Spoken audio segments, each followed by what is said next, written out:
वो आवाम देखिए, मैंने एक चीज़ बनानी है, मैंने बेचनी है, तो मैंने तो अपनी प्रॉफिटेबिलिटी रख के बेचनी है। 10 रुपये की आएगी तो 8 रुपये की नहीं बेचूंगा। ये नंबर 2, हम अपनी एग्रीकल्चर को ठीक कर लें। पाकिस्तान में एग्रीकल्चर हर आने वाले दिन में तबाह होगी।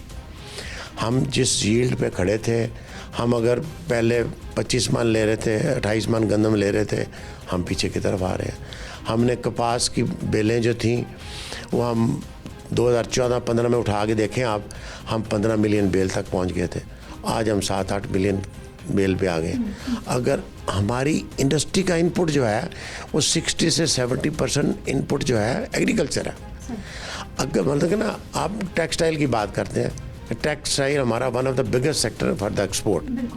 आप मुझे बताएं कि टेक्सटाइल को क्या चाहिए?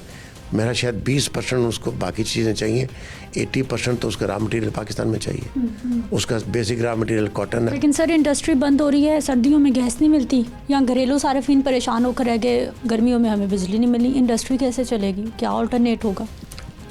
आप जो मैं नहीं कहना चाहता था, आपने वो बातें भी कह दी। ये तो मैं हर रोज़ प्रोग्राम में, लोग बेचारे परेशान, रोज़ प्रोग्राम में मैं ये बताती हूँ कि घरेलू सार्फिन प्रायोरिटी होते हैं, बाद में इंडस्ट्री आती है। यहाँ तो घरेलू सार्फिन बेचारे सिलेंडर इस्तेमाल कर करके बस हो गई उनकी सर्दी में। इस वक्त इंडस्ट्री की ये हालत है कि मेरा ख्याल है कि 30 से 40% इंडस्ट्री ऑलरेडी क्लोज हो गई है। और अगर यही हालात रहे तो अगले 4-6 महीनों के अंदर बहुत बड़ा बहरान आ जाएगा आपके पास, और जिसको फिर आप, जिसका आज आपके उसके लिए ठीक करने के लिए हल मौजूद है, फिर आप उस नेज पे चले जाएंगे कि जब हल भी मौजूद नहीं रहेंगे।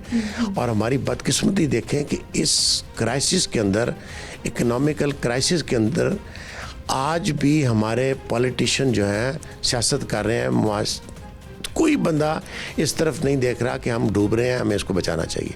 ये कश्ती बचेगी तो सब बचेंगे। अगर ये कश्ती नहीं है, इस पाकिस्तान के साथ मेरी बका है, मेरी बका उसके साथ नहीं है। खुदा के लिए हमने इनको कहा कि आपने 75 साल सियासत कर ली, आप सियासत को बंद कर दें, 2 साल मिसाक मईशत पे काम करें। कोई बंदा इस बात ये ना करे कि ये नहीं है वो नहीं है। 2 साल सिर्फ इस मुल्क की मईशत पे ठीक करने के लिए यही पॉलिटिशियन अपना कारोबार करते हैं तो ठीक होता है। अच्छा नदीम साहब, मुझे सर ये बताइए कि अब भी सियासत की तरफ बात चलने के लिए, क्योंकि सियासी अनस्टेबिलिटी है तो फिर मईशत भी ख़राब होती है, पॉलिटिकल स्टेबिलिटी आएगी तो मईशत ऑटोमेटिकली ठीक होना शुरू हो जाएगी। सर इस वक्त हमारे सियासतदानों के पास, हमारे महकमों के पास ऐसी पॉलिसीज़, ऐसे प्लान्स हैं जो शॉर्ट टर्म या लॉन्ग टर्म आने वाले वक्त में हमें फ्रूटफुल साबित हो सकते हैं? क्या ऐसा हो, या फिर अभी तक हमारे पास प्लानिंग ही नहीं है? मैं समझता हूँ जब तक आप स्टेक होल्डर को साथ शामिल नहीं करेंगे उस वक्त तक प्लानिंग आप बना ही नहीं सकेंगे। आपको जब पता ही नहीं चलेगा कि ग्रास रूट लेवल पे प्रॉब्लम क्या है। बन सकते हैं, सब कुछ हो सकता है। आज भी पाकिस्तान आगे की तरफ दौड़ना शुरू कर सकता है अगर हम ये सियासत छोड़ के मिसाक मईशत की बात करें।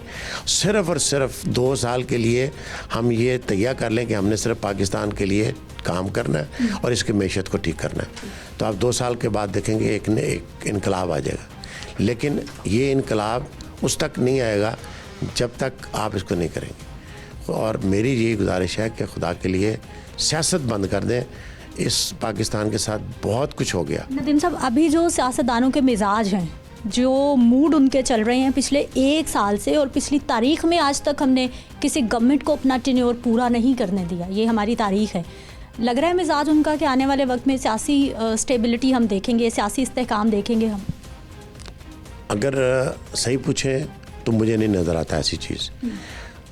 हालांकि सारों को नज़र आ रहा है कि हमारी एक्सपोर्ट नीचे आ गई, हम तकरीबन को 18% एक्सपोर्ट में नीचे चले गए। हमारा जो फॉरेक्स आता था हम तकरीबन को 6 से 8% उसमें नीचे चले गए, जो कि हमारे बाहर रहने वाले लोग बेचते थे। अब वो क्यों नहीं, इसलिए कि बैंक तो दे रहा है 226-30 रुपये और बाहर से मिलते हैं उसको 250 रुपये। वो क्यों बैंक के थ्रू बेचेगा? तो ये सारे फैक्टर्स हैं। जब तक हम इस चीज़ों को ठीक नहीं करेंगे, सियासतदान मुझे नहीं नज़र आता, हर बंदा अपने महाज पे खड़ा है और वो पीछे हटने के लिए तैयार नहीं। सर इलेक्शन ईयर है ये साल, लग रहा है कि मजबूरन ही सियासतदान कुछ बेहतरी की तरफ उनको जाना पड़ेगा, क्योंकि कुछ बेहतर होगा तो आवाम वोट देगी। इलेक्शन के लिए इसी तरह पैसे चाहिए, आपके पास तो वो पैसे भी नहीं। इलेक्शन के लिए तो पैसे आ जाएंगे, गरीब के लिए कहीं से नहीं आते। आपकी बात ये भी ठीक है, लेकिन मैं कहता हूँ कि आप इस वक्त मुतहम्मल नहीं हैं इन चीज़ों के। आप अपने पहले चीज़ों को ठीक कर लें, उसके बाद आप जो मर्ज़ी करते जाएं, इलेक्शन कराएं, जो मर्ज़ी करते जाएं, लेकिन सबसे पहले आप पाकिस्तान इस वक्त बिल्कुल आखिरी स्टेज पे है और इस फर्ज पे पहुंच गया कि इसको अगर ठीक ना किया गया तो हमें शायद नुकसान का अजाला नहीं हो पाएगा। हमें इसको ठीक करना चाहिए, इसकी इकॉनमी को। देखिए, गरीब आदमी की रोटी ठीक नहीं करेंगे आप तो क्या करेगा? आपका स्ट्रीट क्राइम बढ़ जाएगा, जो कि बढ़ना शुरू हो गया। बढ़ गया सर, खुदकुशियाँ लोग कर रहे हैं, अच्छे अच्छे लोग खुदकुशियाँ, पढ़े लिखे नौजवान खुदकुशियाँ कर रहे हैं कि रास्ता ही कोई नज़र नहीं आ रहा, बेरोज़गारी इतनी बढ़ गई। बिल्कुल ऐसे ही है और ये हर आने वाले दिन में बढ़ेगा। पहले हम कहते थे जी इतने % जो है वो गुर्बत की लकीर से नीचे चल गए हैं, अब तो आपने मिडल मैन को भी उस लकीर से नीचे धकेल दिया। और आपको पता है कि पूरी दुनिया में जब ये मिडिल क्लास ख़त्म होती है तो फिर ब्लड शेड ही होता है और कुछ नहीं होता। इस मिडिल क्लास का रहना सबसे इम्पोर्टेंट होता है, मैं समझता हूँ। तो हमें इसको रोकना चाहिए और अपनी मईशत को ठीक करना चाहिए।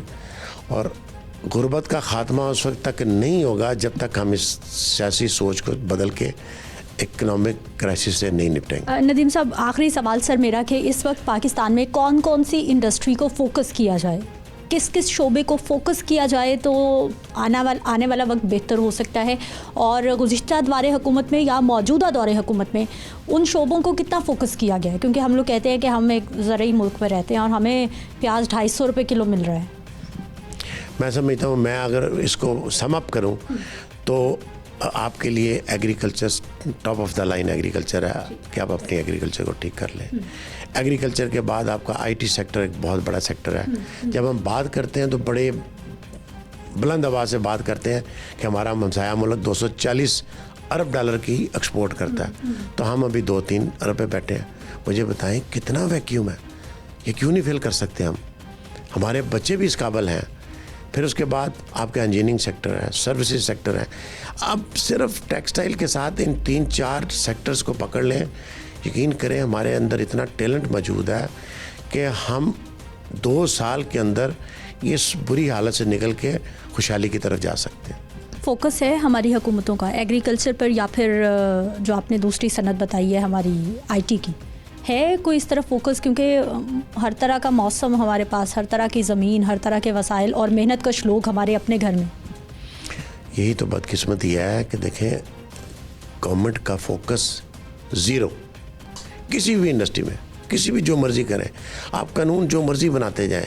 मुझे बताएं कि अगर आपकी स्किल्ड इस वक्त आपके हमसाया मुल्क के अंदर 1.3 मिलियन स्टूडेंट आईटी के हर साल निकलते हैं, आपके पास तो टोटल तादाद ही नहीं है इतनी। अब क्या फोकस हुआ हमारा तो फोकस कुछ नहीं है। हमारा एग्रीकल्चर के अंदर किसी को गाइड करने वाला कोई नहीं है कि आपने क्या करना है। आज तक हमने जोनिंग नहीं की, मतलब हमने तो बेसिक काम नहीं किए एग्रीकल्चर के अंदर भी।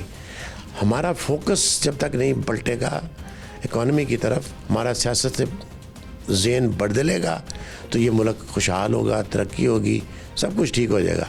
लेकिन अगर हम इसको इसी तरह चलाते रहे तो खुदा न खास्ता हम बहुत बुरी हालत में चले जाएं।